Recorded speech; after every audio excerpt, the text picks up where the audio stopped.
Mengejutkan, pas keluar dalil tahun baru 2025. Kalau sebelum ini untuk penutup tahun 2024, ya, Hadi Awang mengeluarkan satu kenyataan dan tuduhan berat kepada kerajaan hari ini. Tapi selepas itu baru selang 1-2 hari keluar lagi satu dalil. Katanya dosa sekularisme lebih besar daripada fitnah ataupun bunuh. Wow, mana satu yang betul nih? Kalau sebelum ini mereka mengatakan fitnah itu dosanya lebih besar daripada membunuh, sekarang ini sekularisme itu dosanya lebih besar daripada menfitnah. Wow, pandai saja mereka memusingkan fakta dan sebagainya. Kita tak tahu apalagi dalil yang akan dikeluarkan oleh pemimpin PAS ini. Itu antara kenyataan beliau. Jadi saya ingin membacakan ya secara detail apakah yang dikatakan oleh Hadi ini. Jadi katanya pas keluar dalil tahun baru anggap dosa sekularisme lebih besar daripada fitnah dan membunuh. Itu antara dalil ya yang terkini daripada Presiden PAS ini. Nampaknya keluar dalil tahun baru dengan menegaskan bahwa dosa sekularisme lebih besar daripada fitnah dan membunuh.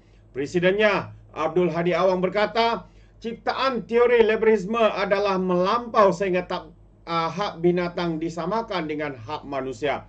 Di samping itu, diciptakan ideologi paling zalim dan senjata paling ganas yang membunuh dan merosakkan kehidupan dengan hujaan nafsu dan salah guna akal yang menggoda kepada kesesatan dan kemusnahan manusia serta alam sekeliling. Teori yang sesat ini diimport oleh penjajah ke dalam negara kita pada zaman penjajahan dan disambung oleh bala tenteranya termasuk DAP yang mendominasi Pakatan Harapan hari ini. Tiba-tiba masuk DAP.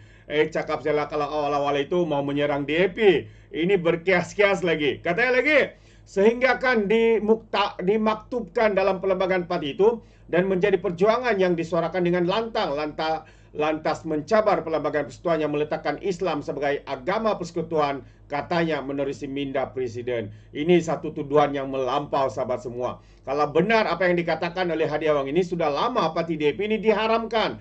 Tetapi kenapa tidak diharamkan? Sebab dia mengikuti lunas undang-undang negara dan perlembagaan negara kita. Mereka faham dan akur bahwa agama kita, agama rasminya adalah agama Islam.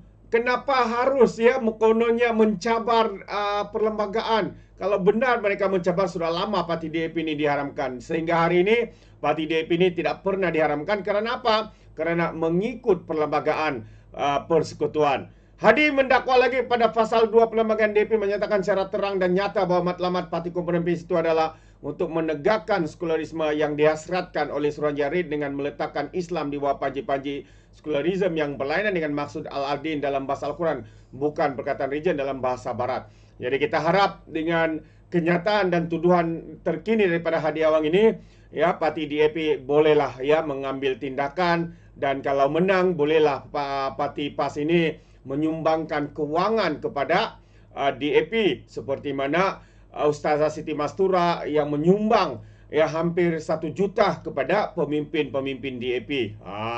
Jadi ya kita harapkan tindakan lanjut diambil ya oleh pemimpin-pemimpin DAP. Jadi katanya lagi, maka DAP menerima keahlian semua kelompok manusia termasuk daripada kalangan paling ekstrim yang tidak percaya akan adanya Tuhan, yang tidak beragama, malah daripada semua ideologi, termasuk kalangan komunis yang paling ekstrim dan kalangan liberal yang paling bebas, dakwa Abdul Hadi lagi. Ini lagi satu dakwaan tuduhan yang paling melampau. Kalau saya masih ingat sahabat semua, di Sabah, PRN Sabah ya beberapa tahun yang lalu, PAS telah mengambil seorang calonnya yang beragama Kristian. Kalau saya tidak silap di daerah Pitas ataupun di Dewan Undangan Negeri Pitas, dan calonnya itu adalah beragama Kristian ya, dan menjadi calon kepada parti PAS di Sabah. Jadi katanya DAP mengambil individu-individu yang tiada agama lah dan sebagainya, kafir dan sebagainya. Tetapi kenapa mereka boleh pula melakukan perkara itu dan kenapa tidak ya kepada parti lain? Jadi ini sahabat semua yang agak membingungkan kita. Seperti mana yang kita sedia tahu, PAS ini bagi mereka semua boleh. Orang lain, parti lain, semua tak boleh. Semua haram, semua salah. Yang tidak salah hanya mereka. Itu sebegitulah ya apa yang kita lihat kepada tindakan, kenyataan-kenyataan daripada lebay PAS ini. Jadi satu yang amat-amat mengejutkan kita. Jadi perkara inilah sahabat semua sebenarnya yang membuatkan rakyat Sabah ya secara total mahu menolak PAS ya yang ada dan sebagai komponen dalam Perikatan Nasional bersama dengan Bersatu dan Gerakan.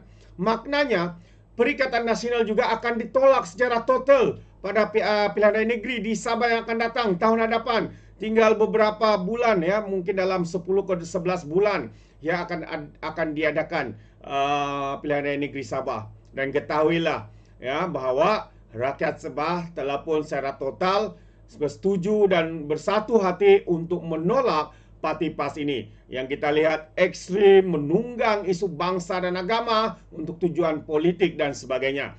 Kita rakyat Sabah tidak mahukan, ya, tidak mahu Sabah ini dijadikan seperti Kelantan, yang menjadi kawasan yang ataupun negeri yang antara yang termiskin. Ya, walaupun ada bahagian di Sabah yang miskin, ya, tetapi kita sekarang mengarah kepada keadaan yang lebih baik.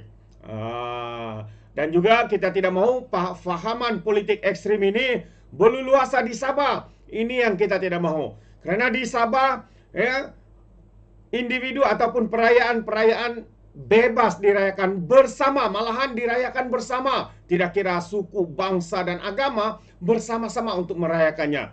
Ya, kalau perayaan Christmas, ya, boleh dirayakan di mana-mana sahaja. Malah yang datang untuk merayakan itu kawan-kawan daripada bangsa dan agama yang berbeza. Tetapi kita tidak punya masalah dengan perkara itu. Malah kerana kita mempunyai sikap toleransi yang tinggi. Kita menghormati agama lain, kita menghormati agama itu dan ini dan sebagainya. Jadi kita tidak mahukan sikap ekstrim politik daripada parti PAS ini menghancurkan keharmonian yang ada di Borneo, khususnya di Sabah. Bukan saja Sabah sebenarnya, Sarawak juga menolak secara total parti yang ekstrim ataupun parti ajaran sesat ini. Bukan saya katakan, tapi saya petik daripada kenyataan Muhyiddin Yassin yang menyatakan bahwa PAS ini adalah parti ajaran sesat. Itu yang Muhyiddin katakan. Kalau benar PAS mengatakan mereka tidak sesat, mereka harus mengambil tindakan tegas, ya, laporan polis kepada Muhyiddin Yassin. Kerana dia yang terlebih dahulu mengatakan perkara ini dan seluruh rakyat Malaysia memahami ataupun menggunakan kod apa yang dikatakan oleh Muhyiddin sebagai, ya, PAS ini parti ajaran sesat. Mungkin saya boleh cari sekejap ya, parti ajaran sesat kenyataan Muhyiddin itu supaya kamu orang percaya ya. Muhyiddin parti ajaran sesat.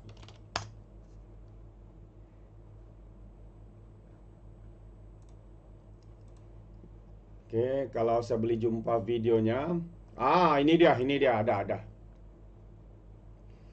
Ya, supaya walang-walang tit yakin dan percaya bahwa apa yang dikatakan itu bukan datang dari saya, ajaran sesat, tapi datangnya daripada Muhyiddin Yassin.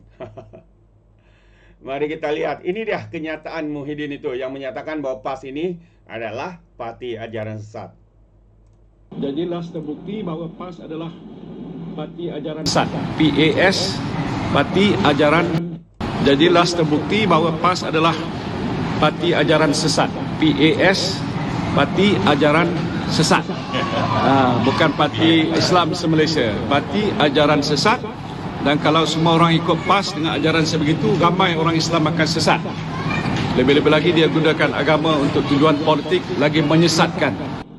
Jadilah terbukti bahawa PAS adalah parti ajaran sesat.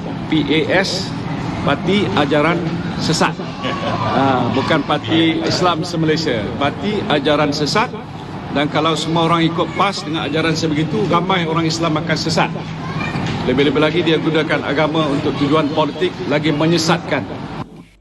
Jadilah terbukti. Jadi jelas sahabat semua, Ini bukan kenyataan daripada saya, tapi sepetik ya, apa yang diucapkan sendiri oleh pengerusi Perikatan Nasional yang bersama dengan PAS kini. Ya, sebelumnya beliau mengatakan PAS ini PAS, Parti Ajaran Sesat. Dan sesiapa yang ikut PAS akan sesat katanya. Kerana apa? Kerana PAS ini menunggang menggunakan agama katanya untuk tujuan politik. Ini kenyataan Muhyiddin sahabat semua. Jadi jangan terkejut.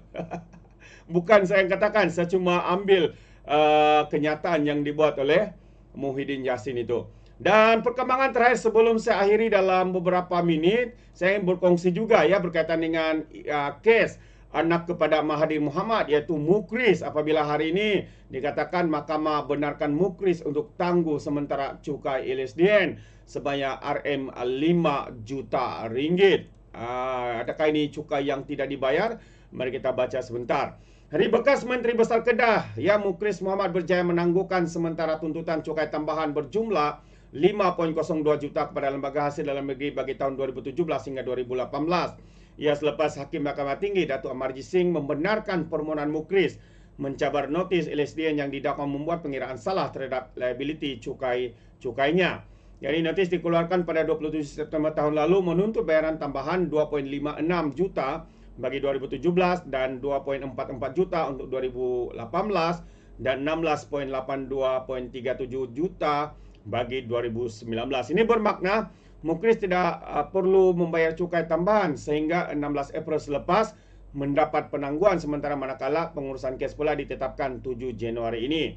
Jadi Hakim Amarjit membenarkan bekas Menteri Besar Kedah itu memulakan semakan kehakiman selepas berpuas hati dengan terhadap isu yang wajar dibicarakan dalam prosiding tersebut. Jadi itu antara keputusan terkini ya. Dan apa lagi nih? Itu sialah ya.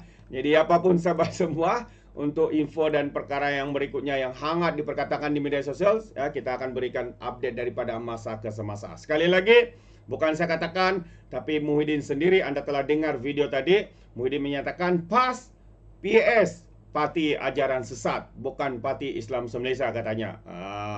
Itu kenyataan daripada Muhyiddin. Jadi terima kasih. Sampai di sini saja, izinkan saya untuk mengundurkan diri dan seperti biasa peribahasa mengatakan, siapapun kangkap 2 tahun keinginan. Dalam bahasa Melayanya, tepuk dada, tanya selera. Sekian daripada Alright Nopa Channel, saya kita berjumpa lagi. Bye-bye.